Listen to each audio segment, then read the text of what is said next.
Taste the Daily. Daily எனக்கு இந்த constipation problem. உங்க பிரச்சனைகளை கட்டுப்படுத்த லயன் டேட் சிரப் தினமும் 2 ஸ்பூன். ஆரம்பம் முதலே நாளொரு சர்ச்சை, பொழுதொரு போட்டி என முரண்பாடுகளுடன் மக்களவைத் தேர்தலை சந்தித்த இந்தியா கூட்டணியில் இப்போது மீண்டும் ஒரு குழப்பம் ஏற்பட்டுள்ளது. இந்த முறையும் குழப்பத்தை தொடங்கி வைத்திருப்பவர் மேற்கு வங்க முதல்வரும் திரிணாமுல் காங்கிரஸ் தலைவருமான மம்தா பானர்ஜியே தான்.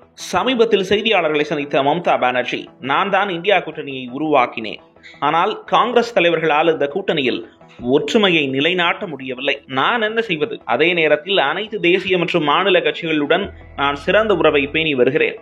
ஒருவேளை வாய்ப்பு கிடைத்தால் இந்தியா கூட்டணியின் சுமூக செயல்பாட்டை என்னால் உறுதி செய்ய முடியும். அதற்காக இந்தியா கூட்டணிக்கு தலைமை ஏற்க தயார். என்னால் மேற்கு வங்கத்தில் இருந்தபடியே இந்தியா கூட்டணியை ஒருங்கிணைத்து இயக்க முடியும் என்று பகிரங்கமாக அறிவித்தார். இந்தியா கூட்டணிக்கு தலைமை தாங்க மம்தா முன் வந்திருப்பது கூட்டணி கட்சி தலைவர்கள் பலரது ஆதரவையும் பெற்றிருக்கிறது. இந்தியா கூட்டணிக்கு தலைமை ஏற்க மம்தா பானர்ஜி தகுதியானவர் தான். நாட்டில் உள்ள திறமையான தலைவர்களில் அவரும் ஒருவர் என்று முதல் பச்சை குடி காட்டினார் தேசியவாத காங்கிரஸ் தலைவர் சரத்பவார். அவரை தொடர்ந்து காங்கிரஸ் கட்சியை கொஞ்சம் சீண்டி பார்க்கும் வகையில் ஒருபடி மேலே போய் பேசியிருக்கிறார் கூட்டணியின் மற்றொரு மூத்த தலைவரும் ராஷ்டிரிய ஜனதா தளம் நிறுவனருமான லாலு பிரசாத் யாதவ். இந்தியா கூட்டணிக்கு தலைமை ஏற்க மம்தா பானர்ஜியை அனுமதிக்க வேண்டும் என்று வலியுறுத்திய லாலு, இதற்கு காங்கிரஸ் எதிர்ப்பு தெரிவிப்பது எந்த மாற்றத்தையும் ஏற்படுத்தாது என்று அழுத்தமாக சொல்லியிருக்கிறார். மம்தாவுக்கு இவ்வாறாக மூத்த தலைவர்கள் ஆதரவு தெரிவிப்பது இதுவரை இந்தியா கூட்டணி தலைமை மீது அவர்கள் கொண்ட அதிருப்தியையே காட்டுகின்றன. இதை புரிந்து கொள்ள நாம் இந்தியா கூட்டணி உருவான விதத்தை கொஞ்சம் திரும்பி பார்க்க வேண்டும். கடந்த மக்களவை தேர்தலுக்கு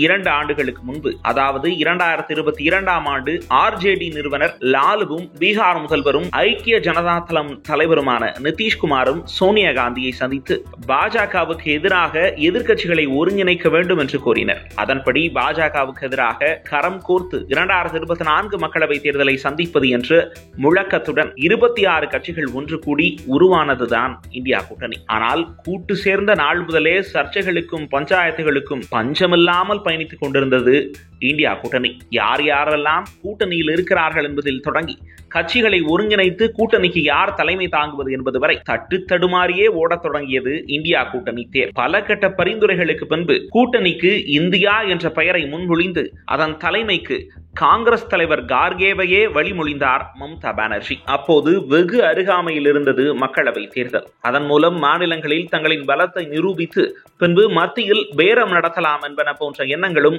திட்டங்களும் கூட்டணியில் அங்கம் வகித்த கட்சிகளிடம் இருந்தன. அதனால் காங்கிரஸ் தலைமை ஏற்க அவர்கள் ஒப்புக்கொண்டனர். அதே போல ராகுல் காந்தியின் இந்திய ஒற்றுமை யாத்திரை, அன்பு அரசியல் போன்றவை காங்கிரசின் இமேஜை கூட்டி இருந்ததும் கூட்டணி கட்சிகளின் முடிவுக்கு வலு சேர்த்தன. எனினும் மாநிலங்களில் பலம் வாய்ந்த இடங்களில் மாநில கட்சிகளுக்கு முன்னுரிமை வழங்க வேண்டும் என்ற கோரிக்கையை காங்கிரஸ் பெரிதாக கண்டுகொள்ளாதது இந்தியா கூட்டணிக்குள் புகைச்சலை ஏற்படுத்தியது. இதனிடையே இந்தியா கூட்டணியை ஒன்று சேர்ப்பதில் முக்கிய பங்கு வகித்த நிதிஷ்குமாரோ கடைசி நேரத்தில் பாஜக கூட்டணியில் கரை ஒதுங்கினார். மத்தியில் உறவு, மாநிலத்தில் பகை என்ற ரீதியில் டெல்லி, பஞ்சாபில் கெஜ்ரிவாலின் ஆம் ஆத்மியும், மேற்கு வங்கத்தில் மம்தாவின் திரிணாமுல் காங்கிரசும் தனித்து அரசியல் களம் கண்டன.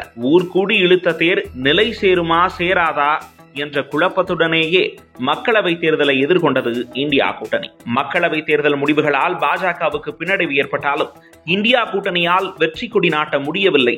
ஆனால் காங்கிரஸ் தனது முந்தைய தொடர் தோல்விகளிலிருந்து கொஞ்சம் முன்னேறி கூடுதல் இடங்களை கைப்பற்றியது கவனிக்கத்தக்கது. இது ஒருபுறம் இருக்க, அணி திரண்ட நாளில் இருந்தே ராகுல் காந்தியின் தலைமை மீது மாநில கட்சிகளின் தலைவர்களுக்குள் நெருடல் இருந்து வந்தது. அது பற்றி அவர்களே அடிக்கடி சூசகமாக கருத்துக்களை கூறி வந்ததையும் கவனிக்க முடிந்தது. அதே போல் ராகுல் காந்தியை முன்னிறுத்தி சந்தித்த வட மாநில சட்டப்பேரவை தேர்தல்களிலும் காங்கிரசுக்கு பலத்த அடி கிடைத்தது. ஹரியானா, ஜம்மு காஷ்மீர், மகாராஷ்டிரா மாநில தேர்தல்களில் காங்கிரஸ் தலைமைக்கு பெரும் சேதாரம் ஏற்பட்டது. குறிப்பாக மகாராஷ்டிராவில் எதிர்க்கட்சி என்கிற அந்தஸ்தை கூட இழந்தது பெரும் சோகம். இன்னொரு புறம் நாடாளுமன்ற குளிர்கால கூட்டத்தொடரில் அதானி அரசியலமைப்பு விவகாரங்களை தூக்கி பிடிக்கும் ராகுல் காந்தியின் செயல்பாடுகளை இந்தியா கூட்டணி தலைவர்கள் ரசிக்கவில்லை.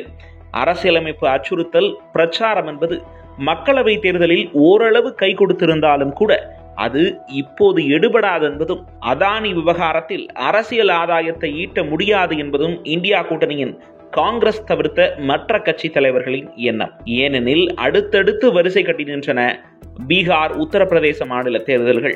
இங்கு களமாட விவசாயிகள் பிரச்சனையும் சம்பல் மசூதி பிரச்சனையும் கை கொடுக்கும் என்பது அவர்களின் கணக்கு. அதானி விவகாரம் என்பது ராகுலின் சொந்த பிரச்சனையாகவே பார்க்கப்படுகிறது. இந்த பின்னணியில் தான் 7 முறை MP, 4 முறை மத்திய அமைச்சர், 3 முறை மேற்கு வங்க மாநில முதல்வர் என்ற வலுவான ப்ரொஃபைல் கொண்ட மம்தா பானர்ஜிக்கு இந்தியா கூட்டணி கட்சிகளிடம் ஆதரவு கூடி வருகிறது. பாஜகவை நேரடியாக எதிர்ப்பதில் காங்கிரசின் இயலாமை மீதான அதிருப்தியை இந்தியா கூட்டணியில் உள்ள இளம் தலைவர்களும் மறைமுகமாக வெளிப்படுத்தி வருகின்றனர். மம்தா பானர்ஜி உள்பட இந்தியா கூட்டணியின் மூத்த தலைவர்களில் யார் தலைமை தாங்கினாலும் எனக்கு ஆட்சேபனை இல்லை. ஆனால் அந்த முடிவை ஒருமனதாக எடுக்க வேண்டும் என்கிறார் லாலுவின் மகனும் RJDயின் தலைவருமான தேஜஸ்வி யாதவ். உத்தவ் தாக்கரே அணி சிவசேனா கட்சியின் மாநிலங்களவை உறுப்பினருமான பிரியங்கா சதுர்வேதி, மம்தா பானர்ஜியின் விருப்பம் முக்கியமானது. எதிர்க்கட்சியாக இருந்த போதிலும் மேற்கு வங்கத்தில் பாஜகவால் பரப்பப்படும் பொய் செய்திகளையும் தவறான தகவல்களையும் திறமையாக கையாண்டு மம்தா தடுத்துள்ளார். அவருக்கு இந்தியா கூட்டணிக்கான தலைமை பொறுப்பு வழங்கப்பட்டால் அதையும் திறமையாக கையாண்டு கூட்டணியை வலுப்படுத்துவார் என்று எங்களுக்கு நம்பிக்கை உள்ளது என்று பாராட்டு பத்திரமே எழுதியுள்ளார். தேசியவாத காங்கிரஸ் கட்சியின் MPயும் சரத்பவார் மகளுமான சுப்ரியா சுலே, இந்தியா கூட்டணியில் மேற்கு வங்க முதல்வர் மம்தா பானர்ஜி முக்கிய பங்காற்றினால் அது எங்களுக்கு மகிழ்ச்சியே. மம்தா பானர்ஜியும் இந்தியா கூட்டணியின் ஓர் அங்கமே என்று குறிப்பிட்டுள்ளார்.